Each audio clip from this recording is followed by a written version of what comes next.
Bob, if you would please, let's continue the talks about some of the games on The Price is Right, such as, let's say, Squeeze Play. Well, Squeeze Play is a very simple game. We have a prize that has 4 digits in the prize, and we have 5 digits here, and I will tell them that the first number is the right number in the prize. The last number is the last number in the prize. Which one of these 3 numbers do you want to remove? And they'll choose one of those 3 numbers, and I'll take that out. The remaining numbers squeeze together, and if that's the price of the prize, they win it.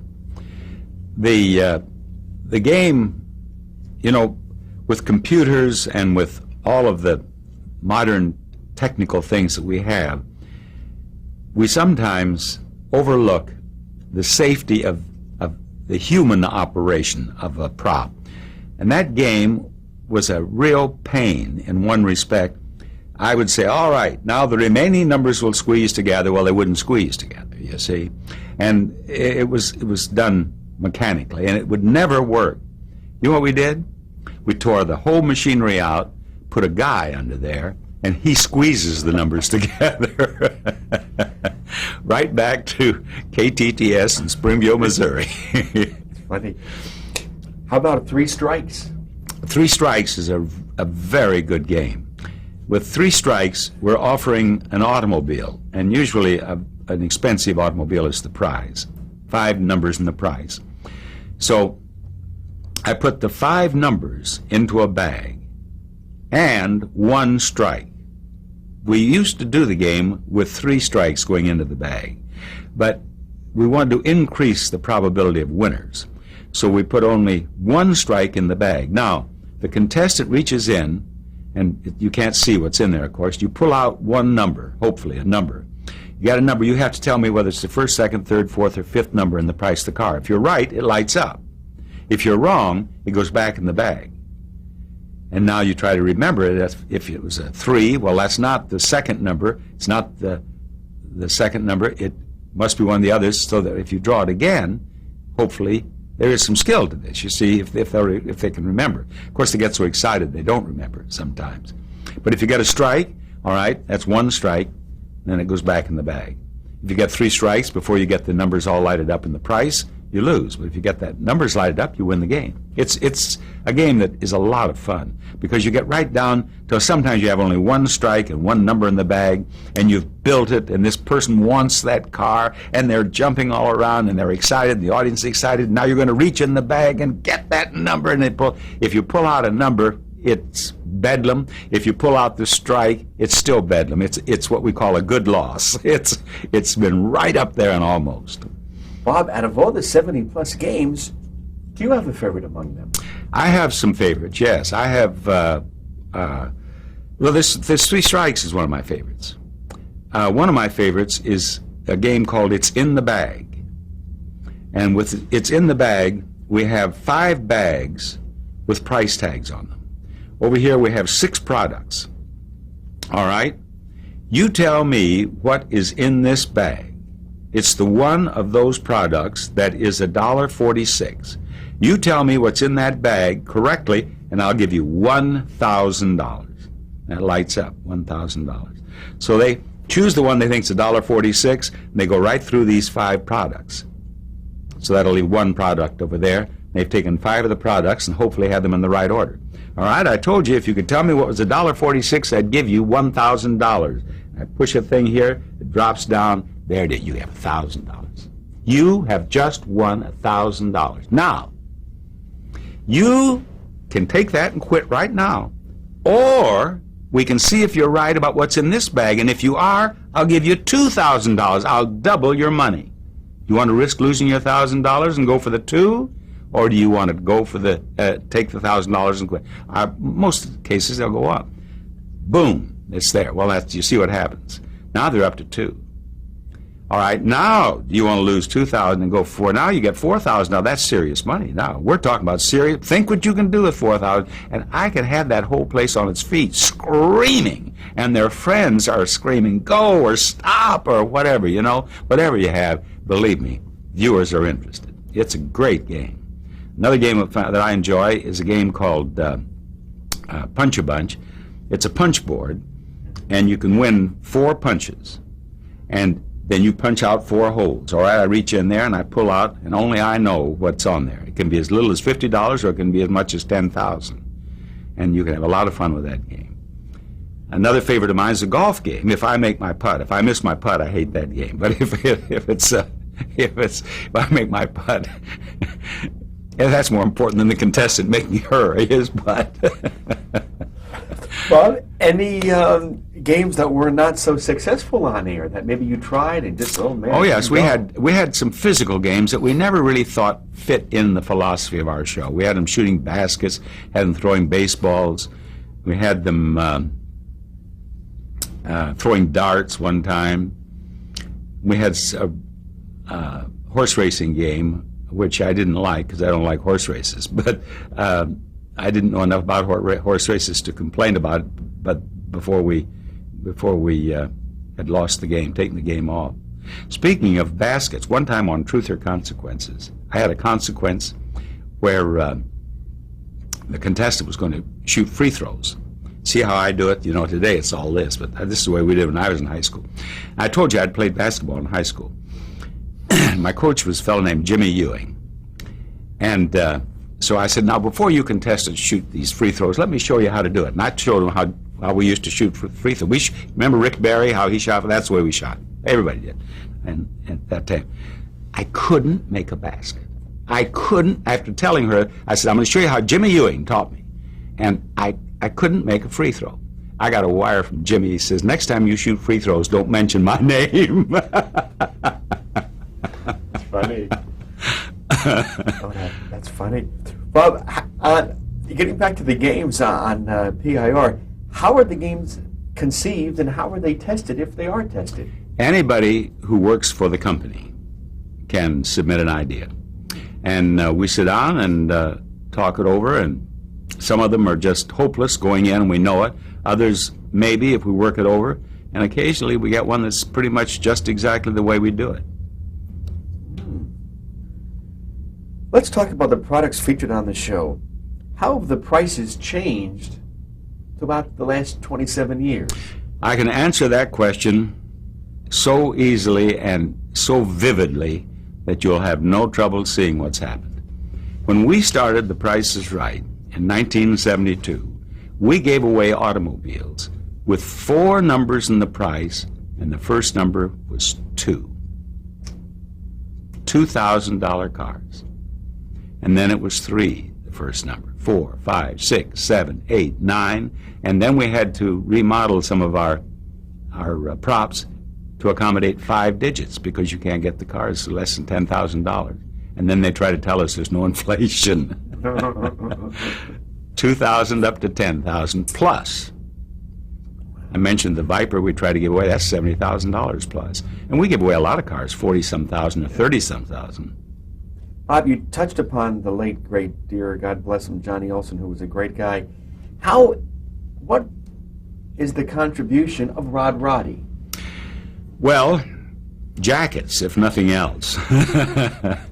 Actually, when Johnny died, we really panicked because he was such a part of the show. And we did auditions. We had some of the best in town come in and work for a week. And Rod came in, and I said, this is the man. He has a nice voice, a good voice, sounds a lot like Johnny.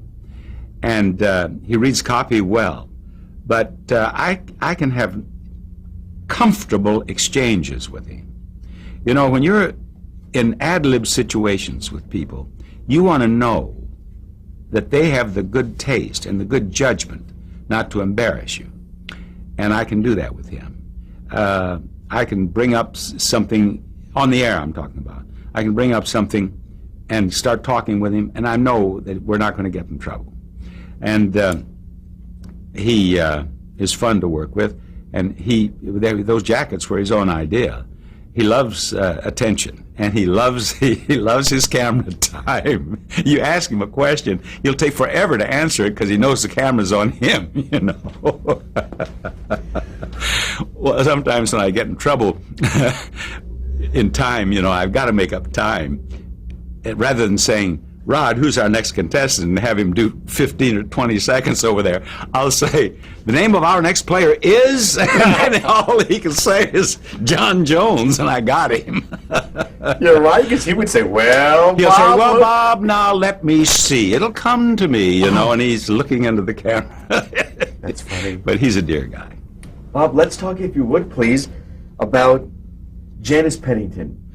Listen, I can tell you that Janice, if she could just bottle whatever it is that she has, she could make a fortune.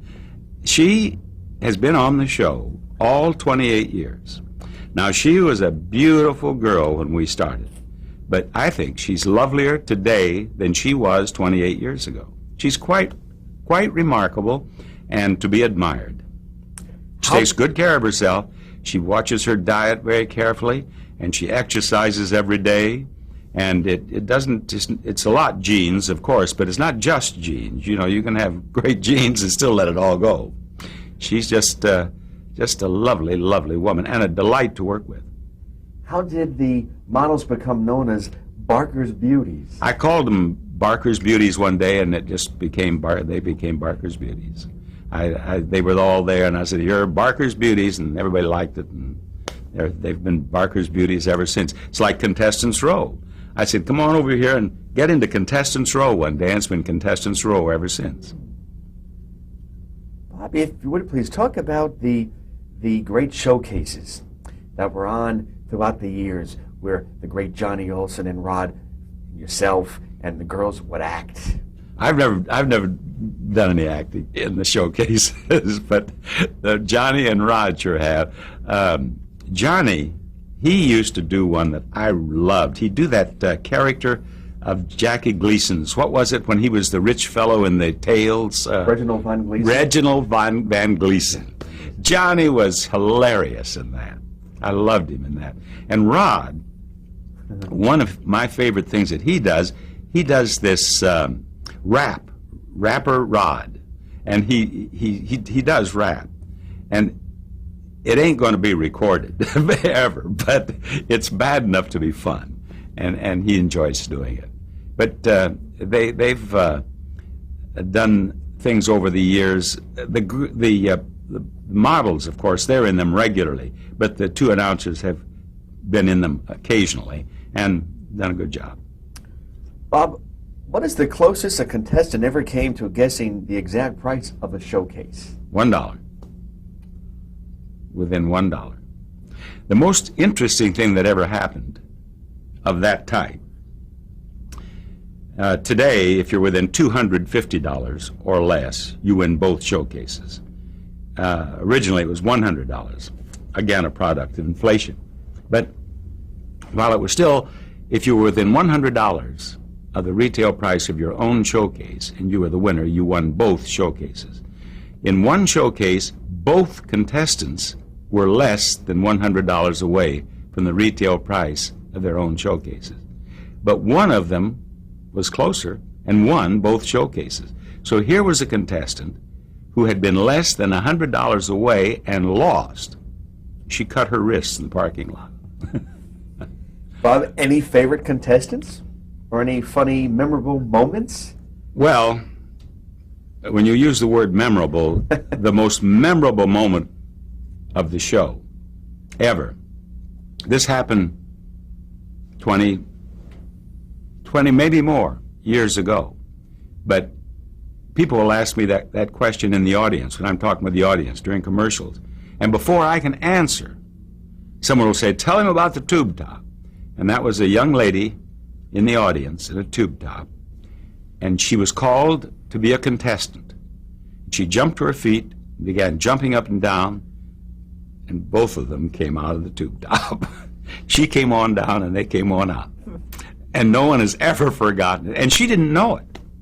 And came on down, and a lady in the front row tapped her and said, pointed, and she jumped down below the stage there and adjusted things, and on we went. And I didn't see it. You see, I had not. She was one of the first 4 contestants.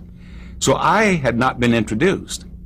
Now I come through the doors, and they're screaming And, of course, old Barker, I think, well, this audience loves me. There's just no doubt about it. They love me. And then I realized no audience has ever liked me this much. And I turned to Johnny. This is while Johnny was still with us. And I said, Johnny, what's going on out here? Johnny says, Bob, this girl has just given her all for you. Great. Very famous clip. What about Vanna White? Vanna White was a contestant on The Price is Right. I remember she came down, she was wearing a T-shirt said, "Get serious." And I was waiting to be introduced. And they have a monitor right there by where I'm standing to be introduced. I can't see it, it's right over here. But the stagehands are all around there and they can see it. And this one guy looked up and he says, "Man, look at that gal. I'm getting serious." But she didn't get out of contestants' row. She didn't play any games. Bob, how many times do you think you've been... Whatever became of her? I don't know. Bob, how many times do you think you've been kissed on The Price is Right? Probably approximately 5,412. No, a lot more than that, really, because I've done about 5,000. I've done 5,500 shows. Now, I play 6 games. Some of them are guys. Of course, I've had a couple of guys kiss me. We'd have to count them in. One was the United States Marshal, so I couldn't even resist, you see. The other was a Frenchman. He kissed me on both cheeks before I knew what was happening. I've had a lot of kisses, but I don't know how many. 5,500, I multiply that by 6. I was going to say, yeah. Yeah. 33,000, I guess, huh? Bob, every day for the last 28 years, you're out there on CBS, an hour show. The other MCs do a half-hour show. So 2 days of your show is almost a week to someone else's. They have cue cards, and they read questions. You're all ad-lib. It's all in your mind, and you bring it under time or right on time. If you can, because I know this is a wacky question that's not even written here, how does Bob Barker make that magical thing happen every show where, man, it's fresh, it's not old, it's exciting, it's funny, you come in on time? If you can even tell, how does it happen? Well, I think that we have an expression that we use around the shows. Usually there are several people in the dressing room just before I go on, and I'll say, all right, now let's go out there as if it were opening day. And so out we go, and that's exactly what we try to do. I try to approach the show myself as if this is the first one we've done. I want it to be just as good as I can make it. I don't have any trouble getting myself up because I frankly, I enjoy the show. In fact, that hour is often the happiest hour I have of the whole day. I have a good time out there, and I don't think the show would be as successful if I didn't. If I just went out there and went through the motions, I don't think the viewers would enjoy it so much. But they know I'm having fun. It's obvious that I'm enjoying this, and they have fun right along with me. I think that is one of our pluses. And Bob, in a town where your peers could be and are very jealous and wacky, you get congratulated every year with Emmys. Because what you just said, they see that. Well, I've been very fortunate in the Emmy department, and I'm grateful for it. You hold a record that no one will ever break. Well... No, they can't. 14. The next person in line only has 5. Well, that's true. Bob, would you be so kind to describe a typical work week on The Price is Right? Well, I was doing 2 shows a day, and after reaching a certain age, why, you don't bounce back quite as quickly. And I found that if I did 2 Monday, 2 Tuesday, 2 Wednesday, I can do 2 Monday, maybe even 2 Tuesday, and then 2 Wednesday, I was getting too tired. We all get tired. It's good for us to get tired. But it's not good for you to get too tired too often. And so I told them that I would like to change the schedule to 2 Monday, 1 Tuesday, 1 Wednesday, and 1 Thursday, which is more expensive, as you well know. But CBS agreed to it, and I'm so pleased that they did, because it's enabled me to go on and do the show, whereas I think I would have probably had to quit if I'd had to stay with that other schedule. It was becoming a real tough schedule for me. Can't quit. You're a treasure. Thank you. Bob, is the show scripted in the sense, meaning do you know the prices in advance? No, I don't know any of the prices. In fact, I don't even know what the prize is going to be when I say you can win this. Unless if it's a car game, I know it's going to be a car. And if they put a car in a game that we don't usually have a car, they'll tell me. And then I know that we're playing that game for a car. But other than that, I don't even know what the prizes are. And in the games where the price is the all-important thing, I don't know what the prices are. I don't particularly want to.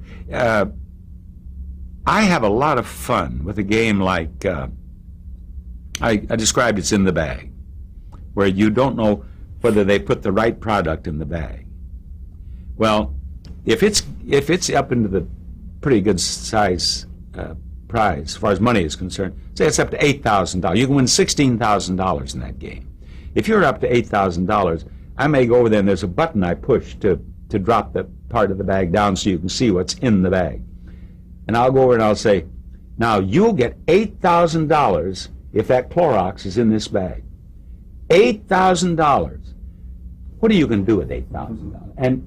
And have fun then teasing. Then I might start to say, are you going to make the decision as your husband? Or something about this, something like this, you see. If I knew she was going to lose, that would be cruel in a way. But when I don't know myself, I can play it to the hilt. And so I don't want to know. I don't ask and no one tells me. Bob, hosting The Price is Right is so difficult in a sense now because it's all, again, all ad-lib ability. How do you feel if you had to host a show that was very rigid, meaning a Q&A show? I wouldn't now. When I was starting out, if I'd been offered that, I would have grabbed it. But I would never have lasted this long doing it. I couldn't, I think that I would just become so bored with it that I couldn't do it. The thing about Price is Right is that it is stimulating in the doing. I go out there and I have no idea what I'm going to find in contestants row, and I have no idea what's going to happen that day, and I'm always looking for someone to make it special. I'm looking for those little nuggets. It's like mining for gold. And it's exhilarating. It's as I said, it's fun for me. If I were just saying, who are you, where are you from, all right, who discovered America, I'm not going to do that for very long. As I say, when I was starting out and they were going to pay me for doing that and I'd have an opportunity to be on television and do it, I would have done it. But I'm sure I would not have done it for very long before I'd be looking for something else. Fascinating. Bob, in '86 you hosted a primetime Price is Right. How did that differ from the daytime version? It didn't really. They tried that out in the summertime, and I've always thought the Price is Right, when we first started particularly, and really when we were a hit from the first day. I think we could have gone to nighttime within the first year or two and probably still be in nighttime. But that summer they did 3, 4, 5 shows. I've forgotten what it was.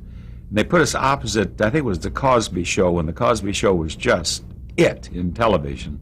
And we got the biggest rating they'd had in that time slot for a long time, for several years. But they still didn't continue the show. I understand that Les Moonves doesn't like game shows.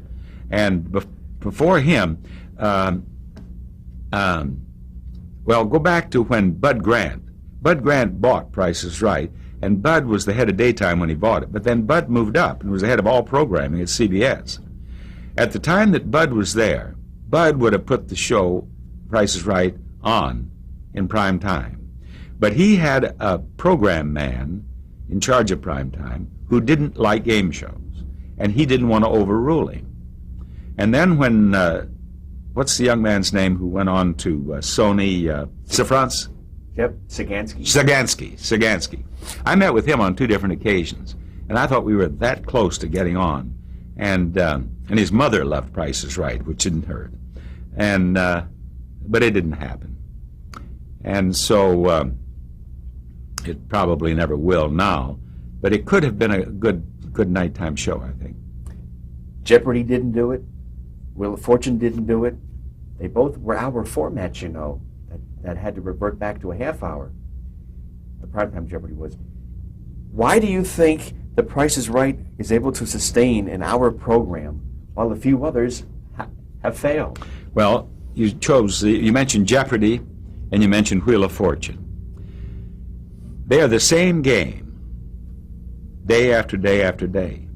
The mystery is how they have survived as long as they have just as a half-hour show. Because, you know, no matter how much you like chocolate ice cream, sometime you get enough of it. Those are the same game. It's really quite a record that they've set, and still going strong, still going beautifully in prime access time. Price is Right, I think, can sustain as the hour because we're playing 6 different games. If you don't particularly like what we're doing, you wait 3-4 minutes or less, and we're doing something completely different. And then if you watch the show Monday and you turn it on Tuesday, you see a different show. And Wednesday you see a different show. We never play the same game twice in the same week. I think the variety has been important in our longevity as an hour show. Bob, just before Johnny Olson and Rod Roddy says, "Bob Barker, what do you think about before the doors open?"